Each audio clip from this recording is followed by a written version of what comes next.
When their talk was over, the ambassadors kissed the princess's hand and took his leave of her. As the ambassador had carried out all the things that Trnt had entrusted to him, he boarded the ship and had the sails raised so that they could be on their way. In a few days he reached the city where Trnt was, who, receiving him very happily, bowing, he gave him the emperor's letter. When Trnt had read the emperor's letter, he felt great compassion for him. His eyes filled with tears when he thought of his anguish, and he remembered the Duke of Macedonia and his other relatives and friends who were being held captive in the hands of the infidels because of him, and they had no hope of escaping without him. He also thought about all he had conquered in the empire of Greece while he had been there, and that it and much more had been lost in such a brief span of time. He asked the ambassador about all that he had seen, and he told him everything. He asked him about the princess and how she was. He answered that he had found her in the convent of Santa Clara, for with his absence she had given herself over to the service of God, and about how she wore a veil over her face and led a very holy life, and how she had received him very happily. She asked me how you were and what had happened to you, and she begged me at length to plead with you not to forget her, especially now that they were in danger of becoming prisoners of the Moors, and that if she had ever angered your lordship, she begged you not to make her grieve for it, that, as you were merciful towards your enemies, you would treat her, who was your own, as well, that you should think of her as your own flesh, and not forget her. And he told him many other things that the book does not relate.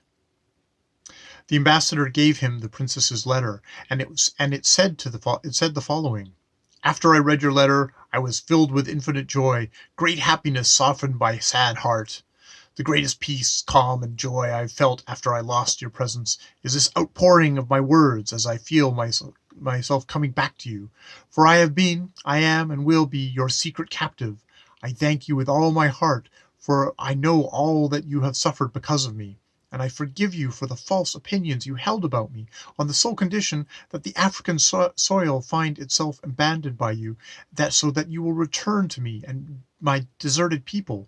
Let me bring to your memory the crown of the empire of Greece that awaits you, and my virginity, which you so desired, and that is now in danger of being stolen by some infidel, and I, your wife, who am in danger of being taken captive.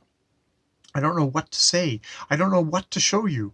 Until now, my thoughts have been able to hold these deceptions, gazing at, kissing, adoring some jewels and things that were yours, and finding my consolation in them. Then going to the doors of my room, saying, Here is where Trnt sat, where he caught me. Here he kissed me. Here in this bed he held me naked. And so, rambling most of the night and day, I ease my troubled mind. Let these thoughts cease, then, for they avail me very little, and let Trnt come, for he will be my true consolation, my end, the remedy and peace for my ills, and the redemption of the Christian people." When Trnt had finished reading the princess's letter, he felt great agony from the pain and compassion he had for the emperor and for the princess, and in thinking of the Duke of Macedonia, his cousin, being held prisoner, and of all his other relatives and friends. Trnt then told King Escriano that they would leave and go to Tunis. Before they left, he gave the kingdom of Fez and Bogia to Lord Agamant. Then all the men set out for Tunis. When the kingdom of Tunis learned that King Escriano and Captain Trnt were coming with such a mighty force, they sent word to them, begging them not to harm them. Since their lord had died, they would be happy to obey them and do whatever they commanded. They willingly accepted, and entered the city of Tunis very peacefully. Trnt had them swear to accept King Escriano as their lord, and all the cities, villas, and castles surrendered to him. While Trnt was feeling very content, the news reached him that 6 large ships had docked at the port of Constantine. He immediately sent Melchizedek, giving him many doubloons, and ordered him to load the 6 ships with wheat and send them to Constantinople.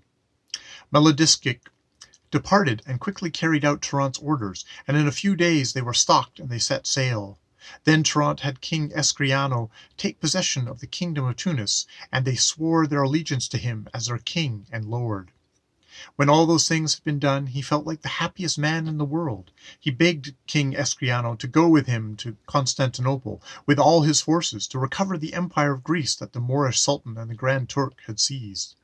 and King Escriano told him that he would be very happy to carry out everything he commanded. He also told Lord Argument, king of Fez and Bogia, to go to his kingdoms and to enlist as many men as he could to go with him. Lord Argument was very happy, and he left immediately.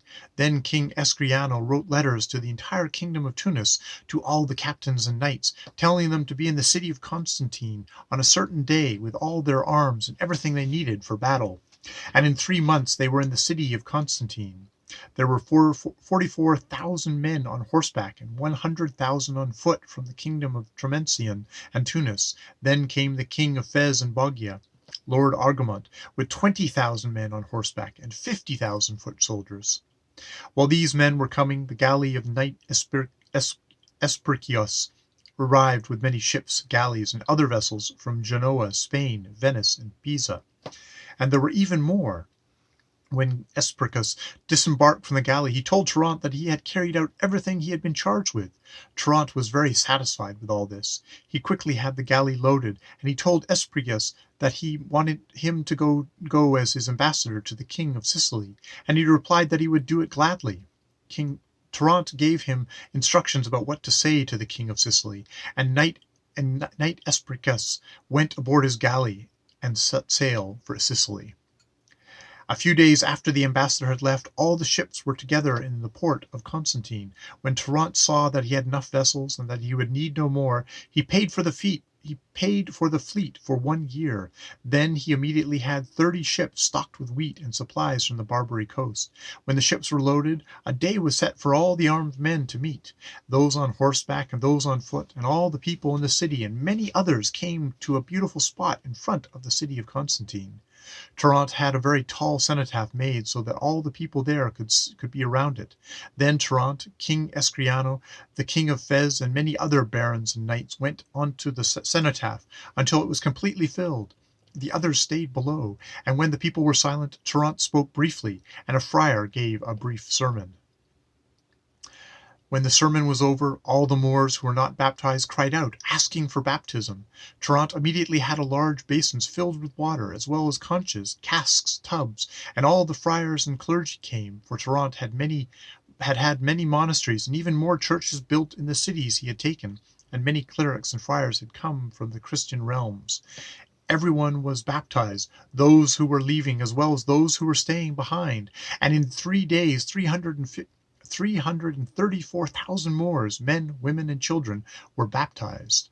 Afterwards Trnt went to talk to King Escriano, and he said to him, "I have been thinking, my lord and brother, that if it is to your liking, instead of going with us by sea, you could return to your kingdom of Ethiopia and enlist as many men as possible, foot soldiers and cavalry, and I will go by sea with these men. And with you on one side and me on the other, we will catch the Sultan and the Turk in the middle, and we will destroy them." King Escriano said he would prefer to go with him, but that he understood how much aid he could give him with all his men, and he was content to do so.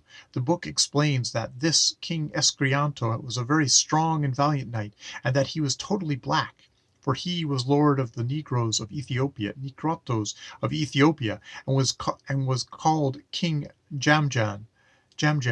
He was very powerful, owning many horses as well as great treasures, and he was well loved by his vassals. His kingdom was so large that it extended to Barbary and the kingdom of Trment on the other side of the Indies, and Abyssinia, through which the river Tigris passes.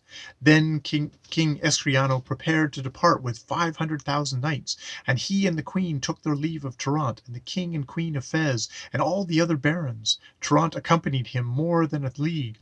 Then he returned to the city of Constantine to give the orders for the men to ready themselves with their horses and their entire army. Here the history ceases to speak of Trnt, and it returns to Ambassador Espericus, who is going to the island of Sicily.